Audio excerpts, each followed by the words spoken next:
नमस्कार दोस्तों, आप सभी का स्वागत है आपके अपने चैनल वीपी स्टडी ट्यूब पर।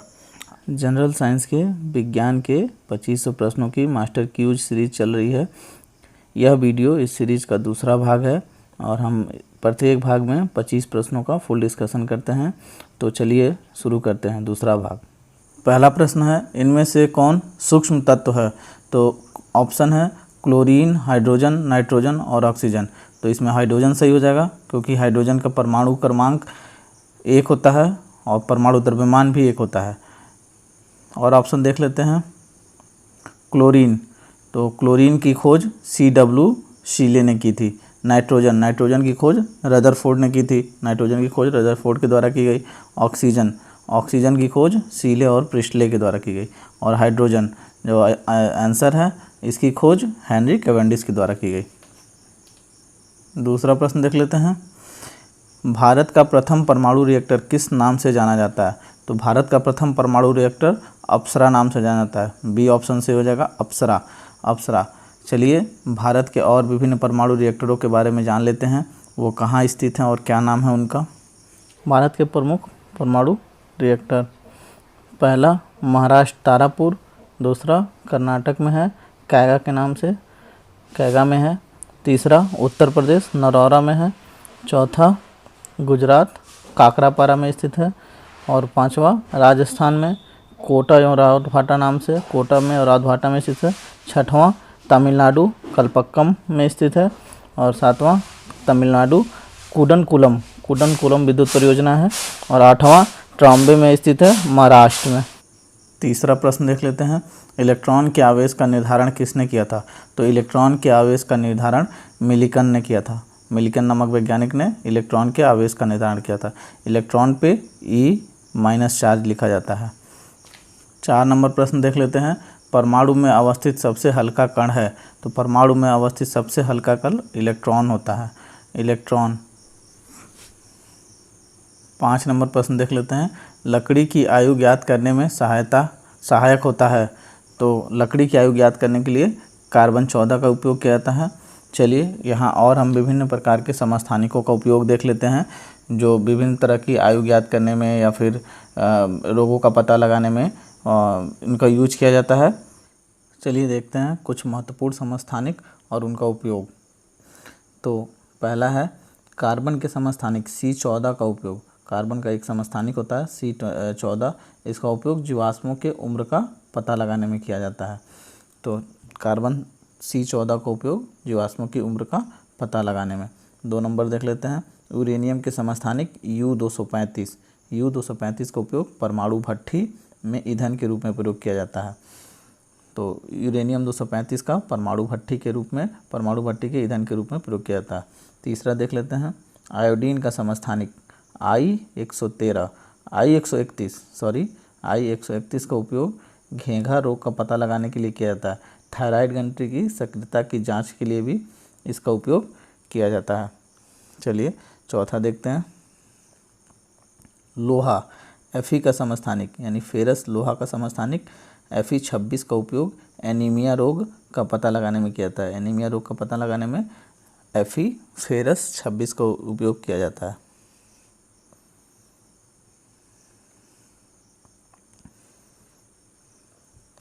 आर्सेनिक, तो आर्सेनिक का समस्थानिक आर्सेनिक 74 का उपयोग ट्यूमर का पता लगाने में किया जाता है। छठवां देख लेते हैं, कोबाल्ट के समस्थानिक कोबाल्ट 60 का उपयोग कैंसर के उपकरण में प्रयोग किया जाता है। इसे गामा किरणें निकलती हैं, कोबाल्ट से गामा किरणों का निगमन होता है, निकलती हैं। 6 नंबर प्रश्न देख लेते हैं, पॉजिट्रॉन किसका प्रतिकण यानी एंटी पार्टिकल है? तो एंटी पार्टिकल किसी भी कण का प्रतिकण होता है यानी उल्टा कण होता है, उसे एंटी पार्टिकल कहते हैं। तो पॉजिट्रॉन का एंटी पार्टिकल पॉजिट्रॉन इलेक्ट्रॉन का एंटी पार्टिकल है। पॉजिट्रॉन किसका एंटी पार्टिकल है? इलेक्ट्रॉन का। ऑप्शन डी देख लेते हैं, मेशान। तो मेशान की खोज यूकावा नामक वैज्ञानिक ने की थी। यूकावा ने मेशान की खोज की थी। और एंटी पार्टिकल की एक विशेष बात है कि जब एंटी पार्टिकल एक दूसरे की ओर गति करते हैं तो वे परस्पर मिलकर एक दूसरे का विनाश कर देते हैं। यानी टकराव होता है जब एक दूसरे की तरफ गति करते हैं तो वे मिलकर आपस में मिलकर एक दूसरे का ही विनाश कर देते हैं। तो ये क्वेश्चन पूछता है। 7 नंबर प्रश्न देख लेते हैं। पृथ्वी की आयु का आकलन किया जाता है, तो पृथ्वी की आयु का आकलन निम्न में से किसके द्वारा किया जाता है? ऑप्शन है यूरेनियम डेटिंग, कार्बन डेटिंग, जैविक घड़ी से और परमाणु घड़ी से। तो पृथ्वी के आयु का आकलन यूरेनियम डेटिंग के द्वारा की जाती है। पृथ्वी की आयु का आकलन यूरेनियम डेटिंग के द्वारा, तो यहाँ यूरेनियम डेटिंग सही आंसर हो जाएगा। 8 नंबर प्रश्न देख लेते हैं। गामा किरणों की खोज किसने की? तो गामा किरणों की खोज बिलार्ड ने की थी। किसने की थी? बिलार्ड ने। बिलार्ड एक वैज्ञानिक है, तो उन्होंने ही इसकी खोज की थी, गामा किरणों की खोज। 9 नंबर प्रश्न देख लेते हैं। जीवाश्म की आयु का निर्धारण किसके द्वारा होता है? तो जीवाश्मों की आयु का निर्धारण रेडियो कार्बन डेटिंग के द्वारा किया जाता है। रेडियो कार्बन डेटिंग के द्वारा जीवाश्म के आयु का निर्धारण किया जाता है। 10 नंबर प्रश्न देख लेते हैं। पोलोनियम की खोज किसने की? तो पोलोनियम की खोज मैरी क्यूरी ने की थी। पोलोनियम के साथ साथ रेडियम को भी याद रखेंगे। तो पूछता है कि रेडियम और पोलोनियम की खोज किसने की? तो रेडियम और पोलोनियम की खोज मैरी क्यूरी और उनके पति पियरे क्यूरी ने की थी, और इसी खोज के लिए उन लोगों को 1903 ईस्वी में नोबेल पुरस्कार से सम्मानित किया गया था। बी ऑप्शन देख लेते हैं, हेनरी बैकुरल। तो रेडियो सक्रियता की खोज के लिए हेनरी बैकुरल को जाना जाता है। हेनरी बैकुरल ने रेडियो सक्रियता की खोज की थी। 11 नंबर प्रश्न देख लेते हैं। अक्रिय गैसों की खोज करने का श्रेय किसे प्राप्त है? तो अक्रिय गैसों की खोज करने का श्रेय रैमजे यानी विलियम रैमजे को प्राप्त है। विलियम रैमजे को। ऑप्शन डी देख लेते हैं, कैवेंडिश। तो कैवेंडिश, हेनरी कैवेंडिश ने हाइड्रोजन की खोज की थी। हेनरी कैवेंडिश ने हाइड्रोजन की खोज की थी और अक्रिय गैसों की खोज रैमजे ने की थी। तो रैमजे यहाँ सही आंसर हो जाएगा। और कैवेंडिश, हेनरी कैवेंडिश ने हाइड्रोजन की खोज की थी। और सीले और प्रिस्टले, तो सीले और प्रिस्टले ने ऑक्सीजन की खोज की थी। ऑक्सीजन की। 12 नंबर प्रश्न देख लेते हैं। डायनामाइट बनाने में किस गैस का प्रयोग किया जाता है? तो डायनामाइट बनाने में नाइट्रोग्लिसरीन का उपयोग किया जाता है। नाइट्रोग्लिसरीन। तो चलिए यहाँ डायनामाइट के बारे में कुछ मुख्य बिंदुओं को जान लेते हैं। प्रश्न में डायनामाइट की चर्चा की गई थी, तो चलिए डायनामाइट है ये। डायनामाइट को देख लेते हैं। डायनामाइट के खोजकर्ता थे अल्फ्रेड नोबेल। तो इन्हीं के नाम पर अल्फ्रेड नोबेल पुरस्कार दिया जाता है।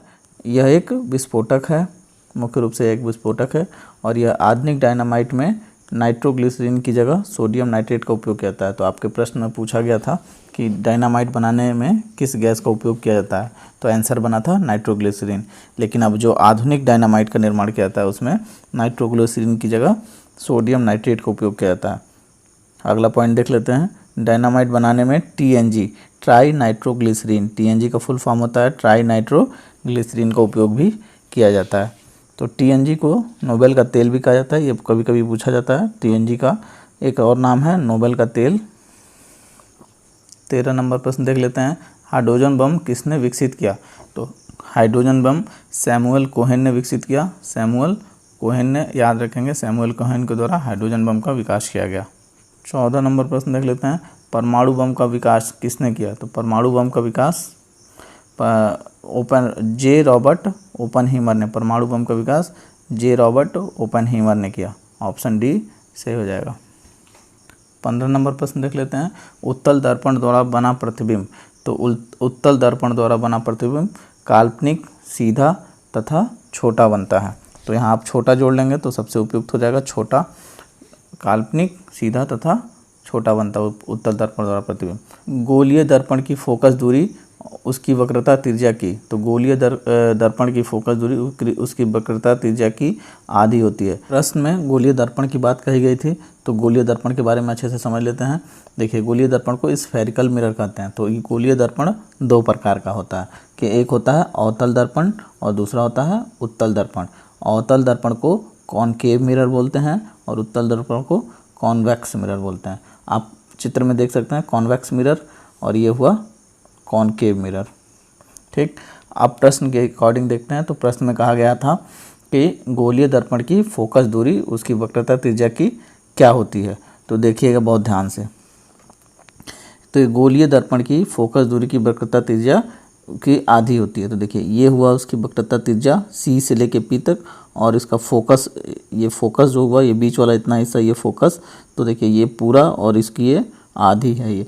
तो ये क्वेश्चन में पूछा गया था वक्रता त्रिज्या गोलीय दर्पण की फोकस दूरी उसकी वक्रता त्रिज्या की कितनी होती है, तो उसकी वक्रता त्रिज्या की आधी होती है। तो उसी तरह अवतल दर्पण में भी और सेम टू सेम उत्तल दर्पण में भी। और इसके पॉइंट्स को समझ लेते हैं। तो ये बीच में बीचों बीच ये जो लाइन है इसे प्रधान अक्ष कहते हैं, प्रधान अक्ष। और ये बीच में ये बिंदु इसे पोल कहा जाता है, पोल। और एफ यानी एफ फोकस, और स्मॉल एफ ये फोकस दूरी, एफ से पी पोल के बीच की दूरी को फोकस दूरी कहते हैं। और आर, आर वक्रता केंद्र से और पोल के बीच की दूरी को आर यानी वक्रता त्रिज्या कहा जाता है। यहाँ एक एक पॉइंट दिया गया है, आप इसको स्क्रीनशॉट लेकर अच्छे से देख सकते हैं। 17 नंबर प्रश्न देख लेते हैं। हजामत बनाने के लिए किस दर्पण का व्यवहार किया जाता है, तो हजामत बनाने के लिए अवतल दर्पण का उपयोग किया जाता है, अवतल दर्पण का। 18 नंबर प्रश्न देख लेते हैं। द्रव का आपेक्षिक घनत्व मापा जाता है, तो द्रव का आपेक्षिक घनत्व हाइग्रोमीटर, हाइग्रोमीटर द्वारा मापा जाता है। किसके द्वारा मापा जाता है, हाइग्रोमीटर के द्वारा। 19 नंबर प्रश्न देख लेते हैं। दूध की शुद्धता किस यंत्र द्वारा मापी जाती है, तो दूध की शुद्धता लैक्टोमीटर से मापी जाती है, लैक्टोमीटर के द्वारा दूध की शुद्धता मापी जाती है। यहाँ ऑप्शन है फायदोमीटर, फायदोमीटर तो समुद्र की गहराई मापने के लिए फायदोमीटर का उपयोग किया जाता है। और दूसरा ऑप्शन है टैकोमीटर, तो टैकोमीटर वायुयान की गति मापने के लिए टैकोमीटर का उपयोग किया जाता है, टैकोमीटर। 20 नंबर प्रश्न देख लेते हैं। मोटर गाड़ी के चालक के सामने लगा रहता है, तो मोटर गाड़ी के चालक के सामने उत्तल दर्पण लगा रहता है, उत्तल दर्पण। चलिए हम देखते हैं उत्तल दर्पण और अवतल दर्पण के यूज, कि उत्तल दर्पण कहाँ यूज किया जाता है और अवतल दर्पण कहाँ प्रयोग किया जाता है, एक जगह एक ही साथ। तो समझ लेते हैं अवतल दर्पण और उत्तल दर्पण का उपयोग। तो सबसे पहले दोनों में बाइफरकेट अलग अलग करेंगे।